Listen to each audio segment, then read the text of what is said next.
Donc la collection donc, meurt de sa belle mort en 1999. Pas tout à fait. En 2004, il y a un éditeur qui est aux États-Unis, qui s'appelle Blackwood Press, qui est dirigé par Jean-Marc L'Officier, qui est un Français, qui vit aux États-Unis, et qui est un grand amateur d'anticipation. Et donc, il va reprendre l'idée. Et vous voyez, donc, j'ai mis 2 rivières blanches, à droite et à gauche, et au milieu, j'ai mis des vieux du fleuve noir, d'anticipation. Et vous voyez, il a vraiment repris. C'est un plus grand format, mais c'est exactement la même présentation. On retrouve d'ailleurs Piet Lugel, par exemple, qui a beaucoup publié chez Anticipation. Donc, cet éditeur commence en 2004. D'ailleurs, si ça s'appelle Rivière Blanche, c'est par opposition à Fleuve Noir. Voilà. Et il commence sa numérotation, numéro 2002. Le premier numéro, c'est pas le numéro 1, c'est le numéro 2002. Pourquoi? Parce que le dernier numéro de Fleuve Noir, d'anticipation, c'était 2001. Donc on continue. Alors c'est le même style, un peu modernisé. Parfois, on trouve les mêmes auteurs. Hein. Il y a une même thématique, une prédominance du space opéra. Et ce qu'il y a d'un un peu particulier, ils font aussi des anthologies qui sont consacrées à un auteur ou à un pays. Ça, ce qui est très... Enfin, pas nouveau, mais enfin, c'est quand même important. Ils ont fait un numéro sur la science-fiction espagnole, une anthologie sur la science-fiction espagnole, sur l'Amérique latine, sur l'URSS, etc. etc. Voilà. Troisième grande collection qui se crée dans les années 50, c'est Présence du futur. Alors, Présence du futur naît en 1954 et va durer jusqu'à l'an 2000. Alors ça, c'est les premières collections.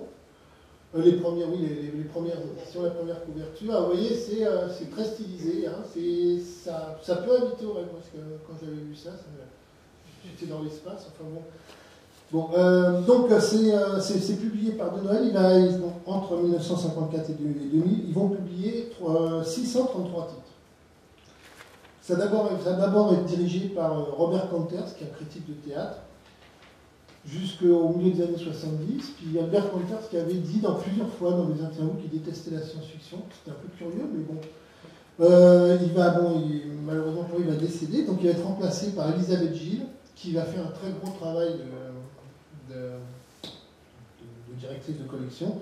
Puis par Jacques Chambon. Malheureusement, Elisabeth Gilles va décéder, remplacée par Jacques Chambon, qui va aussi décéder, qui va être remplacé par Gilles Dumais. Et puis ils ont arrêté la collection, puisque Gilles Dumais est toujours vivant.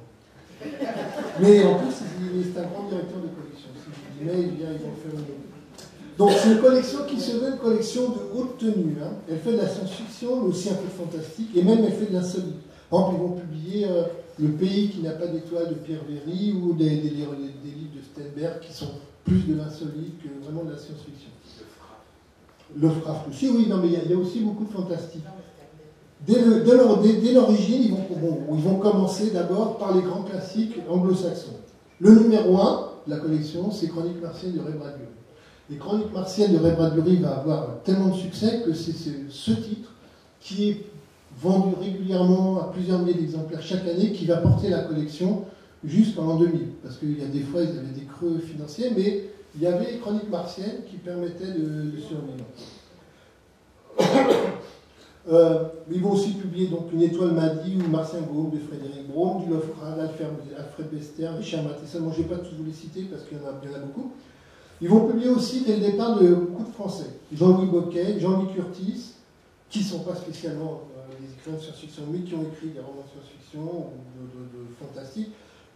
Jacques Sternberg, René Barjavel, Ross Néné, qu'on a vu tout à l'heure, le roman de Ross Néné, Pierre Véry, Gérard Plain, etc.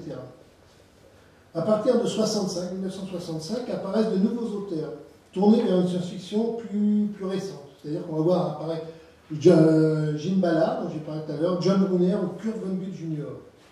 Mais à côté de ces nouvelles découvertes, continue le filon de l'âge d'or. C'est-à-dire, bon, il publie par exemple dans les années 70, 65, 70, Ville nomade de Blish. Hein. Dans les années 70, voilà, dans les années 70, on change de couverture. Ils vont découvrir quelques auteurs, bon, par exemple Jean-Pierre Andrevon va faire ses débuts chez eux, Roger Zelazny aussi, mais il y a relativement peu de changements. La collection vivote, mais elle ne domine plus le genre. Hein. Par contre, elle est toujours très importante parce qu'elle a publié tellement de classiques et elle les réédite sans cesse. Et donc, ça se vend bien, car à chaque fois, il y a un nouveau public pour ça. Donc, nouvelle couverture. Là, on voit Jean-Pierre Dragón, donc une anthologie sur l'écologie. Parce que l'écologie, ça ne veut pas dire Jean-Pierre Dragón, dès le départ, est un fanatique. Bon, il aime beaucoup l'écologie. Dans les années 80, donc, il y a l'influence d'Elisabeth Gilles, dont je parlais tout à l'heure. Et avec elle, va repartir le rôle de présence du futur comme découvrant de talents. Elle va découvrir de nouveaux talents et je vais dire, bon, dans des genres qui étaient un peu laissés à l'abandon, comme la hard science. Par exemple, John Varley, qui est un grand auteur de hard science, va être publié pour la première fois en France chez elle. Des auteurs féministes aussi, Kate Willem ou Elisabeth von Harburg, ou Johanna Russ. Aussi les premiers romans cyberpunk, Gregory Benford, Bruce Sterling, Pat Cadigan, Kit Reed, même si le roman emblématique n'est pas publié chez elle, mais bon. Puis des auteurs inclassables comme Orson Scott Card ou Jane Wolfe. Pareil pour les auteurs français, un peu oubliés par la décennie précédente. Bruce Solo, dont j'ai parlé tout à l'heure, Dominique Douai, Philippe Curval, donc qui est déjà un ancien, Jean-Marc Ligny, etc. Et elle va aussi s'attacher aux écrivains pour qui le style prime l'histoire. Francis Berthelot, Emmanuel Joanne, Antoine Volodine et le groupe Limite. Et le groupe Limite, d'ailleurs, regroupe ces trois-là. Hein. Le groupe Limite, donc au départ, il voulait faire une science-fiction nouvelle sur laquelle, justement, le primat était donné à l'écriture. Et donc, il voulait faire une sorte de revue, entre guillemets. Enfin, en tout cas, une série de livres qui seraient publiés à intervalles réguliers. Le problème, c'est que les ventes ont tellement peu marché que ça n'a pas été renouvelé. Mais je veux dire, c'était une tentative intéressante. Puis d'ailleurs, bon, tous les gens-là, Berthelot, Joanne, Volodine vont aussi faire carrière. Volodine, mais c'est un cas intéressant au niveau de la façon dont les élites considèrent la science-fiction. Volodine a publié ses 4 premiers romans chez Présence du Futur. Son 5e roman, il le publie je crois que c'est POM. Et quand je me rappelle, quand le premier roman est sorti, c'était dans les années 80, fin 90, la critique disait premier roman d'un auteur prometteur. Ça m'avait profondément agacé. Mais bon. Et maintenant, je veux dire, on ne dit plus que c'est de la science-fiction. D'ailleurs, ces romans ont été repris par, je ne sais plus quel éditeur, mais bon, il n'y a pas du tout marqué science-fiction. Bon, il va y avoir 2 très gros succès à cette époque, c'est des séries. C'est Le Guide du routard galactique de Douglas Adams, qui va très très bien marcher, et la fantaisie, Les 9 Princes d'Ambre, le cycle des 9 Princes d'Ambre de Roger Zelazny, qui fait au total une dizaine de volumes. Les couvertures ont encore changé dans les années 80. Là, on a Joël Moussin, Le Temps du Twist. Le Temps du Twist, c'est un livre que je conseille, c'est un roman français. Je conseille, oui. Ça se passe au XXIe siècle, il y a un virus qui atteint l'humanité, et la seule façon de survivre, c'est de boire et d'être complètement alcoolisé. Et donc, le héros fait ça, puis à un moment, ils ont un moyen de remonter dans le temps. Ils vont remonter dans le temps, le héros, c'est un fanatique de Led Zeppelin. Donc il va revenir dans l'Angleterre des années 70 pour voir son groupe fétiche. Mais le problème, c'est que le virus, il a toujours. Donc il est tout bourré du matin au soir, et il va essayer de rencontrer Led Zeppelin. On se rend compte au fur et à mesure qu'on lit que bon, c'est pas le Led Zeppelin qu'on connaît, qu'on n'est pas dans l'univers qu'on connaît. Mais enfin, c'est un truc intéressant. On voit ça, c'est Route 66 et 666, c'est le dernier numéro de l'Ardent. On voit encore qu'il y a eu un changement de collection. Ça, c'est l'époque de. Comment il s'appelle? C'est pas Douai, c'est. Gilles Dumais. Voilà. Comment il commence à y avoir, donc on est dans les années 80-90, il commence à y avoir des problèmes, donc ils vont jouer beaucoup sur les rééditions, de plus en plus. En 87, la collection publie 22 nouveaux titres et 18 rééditions. En 1999, ils vont publier 20 nouveaux titres et 47 rééditions. Donc je veux dire, c'est vraiment, à la fin, c'est les rééditions qui tiennent la collection. Et donc le dernier numéro, c'est le numéro 666, Alors, je vous avais dit qu'il y avait eu 633 numéros, effectivement, parce qu'on passe du numéro 632 à 666, parce que c'est route 666. Alors, en fait, ils ne le disent pas, mais en fait, c'est une réédition d'un roman de Zelazny qui était paru 20 ans avant, sous le titre Les culbuteurs de l'enfer. À cette collection, on associe dans les années 80-90 deux collections. La collection Présence du fantastique. Hein. C'est évidemment, donc c'est important sur fantastique, notamment, vous voyez, Alain Doré-Mieux, Territoire de l'inquiétude. C'est une série d'anthologies, il va publier 9 anthologies et il va publier la crème de la crème du fantastique. Si vous voulez vraiment lire du fantastique contemporain, alors bon, maintenant, ça date, hein, parce que ça fait quand même, le temps passe vite, ça fait quand même 15 ans, mais je veux dire, il faut lire ces anthologies. Donc quelques auteurs importants, Bruce Solo, Woolf, Lisa Tuttle, Pat Murphy, etc., Dan Simmons. Et à la fin, petit à petit, bon, ça va devenir moins intéressant et ça va finir par se fondre dans Présence du futur. Une autre collection associée, une collection qui s'appelle Présence, qui va durer publier 45 volumes, qui va durer 7 ans, de 91 à 98. C'est du grand format, assez cher, et ça ne va pas super bien marcher, puisque c'est pareil, ça va disparaître assez vite. Alors ça, j'étais dans les années 50, contrairement à ce qu'on pourrait croire. Maintenant, on arrive dans les années 60, donc je vous ai dit les années 60, réduction drastique des collections. Il y a un frémissement, donc ce que je disais tout à l'heure, dans les années 65, c'est avec le Club du Livre d'Anticipation. Il faut souligner le rôle d'Opta, qui est un petit éditeur qui avait commencé comme, je ne sais plus ce que ça veut dire Opta, c'est un acronyme, qui avait commencé pour le roman policier, et donc qui va publier, qui va devenir un pilier dans ces années-là de la science-fiction. Pourquoi? Parce qu'ils vont publier donc, le Club du Livre d'Anticipation, ils vont publier aussi Fiction et Galaxie, qui sont les deux grandes revues de l'époque. Donc, le Club du Livre d'Anticipation. Alors, le Club du Livre d'Anticipation, donc ça se crée en 1966, ça dure jusqu'en 1987. Ils vont publier 127 titres. C'est fondé par Jacques Sadoul. Alors, c'est une collection qui se veut la collection de prestige. Hein. Ça se vend déjà, vous ne le trouvez pas en librairie. Ça se vend uniquement par souscription. C'est très cher. Enfin, c'est très cher à l'époque. Moi, le premier que j'ai acheté, je me rappelle, j'ai eu pour mon bac. Je ne pouvais pas me le payer. Ah oui, non, c'était très cher. Hein, bon. Et ça devient une collection luxueuse avec des illustrations intérieures. Hein. Alors bon, là, ici, j'ai montré, c'est le... Alors évidemment, on ne voit pas le titre. Hein. C'est quoi? Oui, Philippe Cadic, c'est Dr. Blue Money et le maître du haut château. Hein. Et l'illustrateur, c'est Cécile Black. Alors c'est à chaque fois, c'est des illustrations originales. C'est eux aussi qui ont publié la première fois en France, Elric le Nécromancien avec des illustrations de Drouillet. Et Aventure fantastique. C'était Aventure fantastique. Oui, c'est pour ça que je n'avais pas marqué ici, mais plus bas. Bah, oui. Merci. Donc généralement, c'est toujours deux romans qui sont couplés. Et des fois, il y a même, un peu comme la Pléiade, il y a une introduction, une bibliographie, mais pas toujours. Hein. Et là aussi, il publie les grands classiques. Il publie notamment, il tape beaucoup dans les meilleurs rayons fantastiques. Hein. Le numéro 1, c'est Fondation. Numéro 2, c'est le cycle des marchands d'armes de Van Vogt. Numéro 3, c'est Demain les chiens. Numéro 4, c'est Le monde des joueurs du Noir de Van Vogt. Le numéro 7, c'est Le robot d'Asimov, etc., etc. À partir des années 70, ils vont commencer à publier donc, des inédits. Donc, L'homme dans le labyrinthe de Sylvia Berg, Génocide et camps de concentration de Thomas Dich, Furie et Pavane de Cliff Robert, La chute des tours de Delany, qui sont devenus aussi des classiques. Hein. Cette recherche va aboutir un peu à une dégradation dans la deuxième moitié des années 70, avec des auteurs qui ne sont pas forcément à la hauteur des premiers, donc la fin va être un peu désolante, ça va publier goutte à goutte, et bon, ça va disparaître assez vite. Donc effectivement, comme vous avez remarqué, on y crée une collection parallèle à partir de 68 jusqu'en 86 qui s'appelle Aventure fantastique. Et j'ai marqué tourner vers le fantastique et la fantasy, ce qui est assez logique. Donc 32 titres.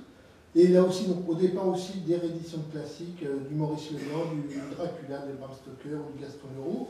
Et puis surtout, bon, ils vont publier deux grandes œuvres, donc Elric le Nécromancien et aussi Le monde de l'Ankmar ou Le cycle des épées de Fritz Weber. Un autre éditeur qui se crée dans ces années-là, c'est Galaxibis. Aussi, ce que vous n'avez pas dit, c'était luxueux parce que c'était des éditions limitées numérotées. Oui, c'est vrai. Oui. Ah, bon, moi je suis contente d'avoir le numéro machin de. Oui, non, c'est vrai. Non, je ne l'ai pas dit. Donc ça donne un petit plus. Oui, ça donne un plus. Mais c'est vrai que ça ne vendait que par souscription. Voilà. Maintenant ça se vend, on les retrouve beaucoup en occasion aussi. Enfin, beaucoup, j'exagère. Ça dépend des auteurs. Si je peux me permettre, dans les années 90, au Furet du Nord, les 50 derniers numéros étaient soldés à 50 francs pièce. Ouais, mais c'était pas les meilleurs. Hein. Non, à la fin, il y a toujours la même épaisseur de bouquin, les caractères étaient beaucoup plus gros. Oui, il y a eu ça aussi, ouais, une fois j'avais entendu dire ça. Donc, Galaxy Bis. Galaxy Bis, vous voyez, c'est une collection publiée par Opta, qui va de 1965 à 1986. Donc là, ils ont publié 148 titres en tout. Hein. Ici, on a l'Île des Morts, c'est la première édition française de ce roman qui est magnifique, très court mais magnifique. Au départ, comment se crée cette collection? En fait, j'ai dit qu'il y avait la revue Galaxy, et ils vont publier des numéros spéciaux. Et puis, c'est pour ça que dans ces numéros spéciaux, il y avait un roman inédit, puis il y a des nouvelles, parce que c'était une revue. Et bon, petit à petit, ça prend de plus en plus d'importance, et donc ça va devenir une collection. Mais c'est la particularité de cette collection, c'est effectivement qu'à chaque fois, vous avez un roman, et vous avez toujours après une ou deux nouvelles d'autres auteurs qui n'ont rien à voir. C'est dirigé par Michel Demuth, puis à la fin des années 70 par Daniel Walter. Hein. La plupart du temps, ce sont des inédits. Parfois, il y a des rééditions, parfois, ils rééditent justement des rééditions de La Grande Sœur, du Club du Livre d'Anticipation. Par exemple, là, la série de Poul Anderson, La Jeune L'Empire Terrien, Jeune Flandry, c'est réédité. Ou La Forteresse des Étoiles de Caroline Chéry, elle s'appelle Caroline. Bon, il y a une prédominance du space opéra, mais il y a aussi donc des auteurs de fantasy. Par exemple, Phil Joseph Farmer qui va publier sa série Le Faiseur d'Univers, qui ne va pas terminer parce que la collection finira avant.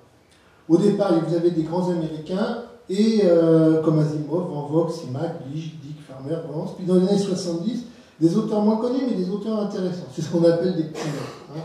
Vous avez Tube, Stableford, Gordon Dixon, Larry Niven. Bon, par exemple, l'Anneau Monde de Larry Niven, qui est aussi devenu un classique du space opéra, c'est paru dans cette collection au départ. Et à la fin de la collection, il doit y avoir quelque chose de français, mais ça ne durera pas. Troisième, pour faire la transition entre les années 50 et les années 70, je vais parler d'Ailleurs et Demain, qui naît en 1969. Ailleurs et Demain, c'est l'épine dorsale de la science-fiction en France. Ça commence en 1969, c'est une collection qui est toujours vivante, qui marche bien. C'est la doyenne des collections à l'heure actuelle, c'est la plus prestigieuse. Elle est dirigée par Gérard Klein. À l'été 2012, donc j'ai refait les comptes au mois d'août, ils avaient publié 271 titres, hein, et c'est édité par Robert Laffont. Alors, vous en avez plein derrière vous. J'ai vu, il y en a plein derrière. Il y en a plein aussi devant. Alors, vous voyez, c'est un des grands classiques, un grand classique de la science-fiction. Donc, c'est publié par Ailleurs et Demain. Alors, quels sont les buts de Gérard Klein quand il crée cette collection? Bon, il a dit dans un petit livret qu'il a publié Ailleurs et Demain à 20 ans, pour le 20e anniversaire, il a dit: mon but, c'était de faire une collection différente qui démontrerait à l'univers littéraire, l'un des plus coriaces et conservateurs que j'ai rencontrés, que la science-fiction pouvait être une littérature à part entière, que certaines œuvres au moins qui ressortiraient pouvaient avoir l'apparence et la dignité de livres normaux. Donc, pour ça, il va prendre un certain nombre de décisions. Pas de poche. Il ne veut pas faire une collection de poche. Pourquoi? Parce que les critiques littéraires ne critiquent jamais les livres de poche. Et lui, il voulait que les critiques littéraires critiquent les romans qu'il publiait, parce qu'il trouvait que ce sont des bons romans. Bon, il n'aura pas de chance, ça ne sera pas le cas, mais je veux dire que c'était bien tenté. Une question de prestige par rapport à la critique littéraire. Il y a aussi une raison financière. Vous vendez les livres plus chers, bon, c'est vrai qu'on en vend moins, mais enfin, ça permet d'avoir de l'argent pour, entre autres, mieux payer les traducteurs, parce qu'il y a un grand travail de traduction chez Ailleurs et Demain, choisir les auteurs qu'on a envie de choisir, et de toute manière, après, on peut toujours les republier en poche, on touche toujours des royalties. Hein. Alors, les couvertures. Alors, c'est cette fameuse couverture scintillante. Alors, vous verrez, vous pouvez voir d'ici, là, vous prenez le livre, puis vous amusez, ça scintille de partout, ça ne se voit pas là-dessus. Ça fait énormément pour la collection. Moi, je me rappelle, j'ai discuté avec des gens qui ne se connaissaient pas la science-fiction dans les années 80, 90, etc. Je veux dire, pareil, la collection Ailleurs et Demain, je ne connais pas. Mais tu sais, la collection, il y a la couverture qui scintille. Ah, celle-là! Je veux dire que c'est-à-dire que ça n'a pas, elle n'a pas touché que les amateurs de science-fiction. Tout le monde connaissait cette collection grâce à cette couverture. Alors que, bon, Gérard Klein raconte qu'il a énormément bataillé pour faire admettre ça, parce que les services techniques de Robert Laffont ne voulaient pas, c'est trop compliqué, etc. Autre caractéristique de Klein, c'est volonté de publier des auteurs français. Et il va publier beaucoup d'auteurs français jusqu'au début des années 80. Et au début des années 80, Klein va dire, les auteurs français, ce qu'ils font maintenant, ça vaut plus rien, j'en publie plus. Bon, il a fait quelques exceptions depuis, mais... et du coup, c'est assez drôle, parce que dans les années 90 ou 2000, je veux dire, on voit des interviews d'auteurs ou d'autres éditeurs qui disent « Oui, Gérard Klein ne publie jamais de français ». Or, au départ, ce n'était pas ce qu'il voulait. Simplement, lui dit ils sont pas bons. C'est subjectif, mais bon. Donc, Gérard Klein aime la science-fiction, il n'aime pas la fantaisie, il n'aime pas tellement fantastique, donc il y a très peu de romans de fantaisie ou fantastique dans cette collection. C'est vraiment la collection de science-fiction. Il ne crée aussi, enfin il ne crée, pardon, il ne publie que des inédits. Il n'y a jamais de réédition. Ça ne veut pas dire qu'il ne va pas publier de réédition, mais il va créer une collection spécialisée. Vous voyez, couverture dorée. Alors Stéphane Bull, alors ça c'est important parce que Stéphane Bull, Le Temps du passé, Pêcheur Jarcasse, La mort du vent, c'était paru dans Anticipation dans les années 50. Mais comme ils ne faisaient pas de réédition, c'était introuvable. Personne ne connaissait, enfin personne connaissait. Les historiens, les grands amateurs, les anciens ils connaissaient, mais les petits jeunes, bon, ils ne connaissaient pas. Et là, justement, grâce à ça, grâce à ce genre de cette collection, ils vont pouvoir connaître. Cette collection va faire connaître un très grand nombre d'auteurs contemporains en France. Elle va aussi permettre de redécouvrir un certain nombre d'auteurs sous un nouvel aspect. Je me rappelle, bon, Robert Heinlein était un peu connu en France, mais Robert Heinlein avait une réputation, il y a toujours, enfin un peu moins maintenant, depuis 2-3 ans qu'on a publié un livre sur lui, mais il avait une réputation de droite, sinon d'extrême droite, etc. Et je me rappelle quand Gérard Klein a publié son livre de